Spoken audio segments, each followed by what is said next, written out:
If you think French conjugations are crazy, then you aren't ready for Korean.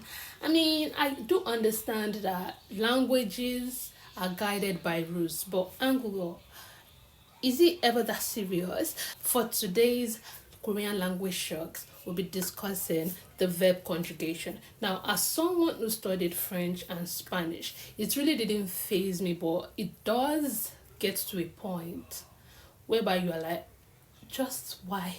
Now, in Korean, most of the verbs, like I'm saying all of the verbs, yes, they end with ada or da in their basic form, in their unconjugated form. But when you want to conjugate them, you remove this da, then you start to add the appropriate verb endings.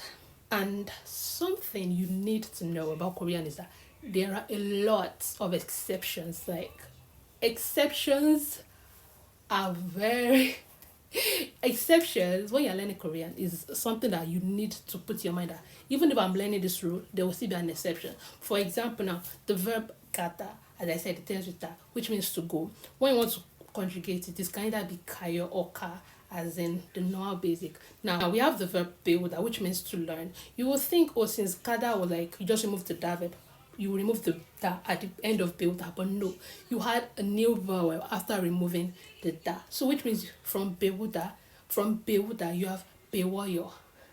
Now we have choahada, which means to like. Now in this one too, you are adding another vowel, which means it's giving from choahada, it's giving you choayo. It's you are getting, yeah, this is where it gets more complicated. We still have chupta, which means to be cold. You will think, okay, this one you are just adding another verb, but no, you're adding a new syllable.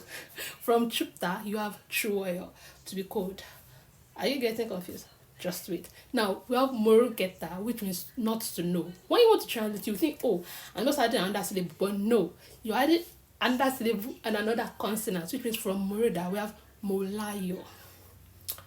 Yes, and there are still more exceptions to know. So when you're learning Korean, you need to understand that in the verb conjugations, just be prepared for the kind of stress you encountered for French conjugations in Korean conjugation. And yes, there are a lot and lots of exceptions. I mean, it just gets to a point where you be like, is it really worth it?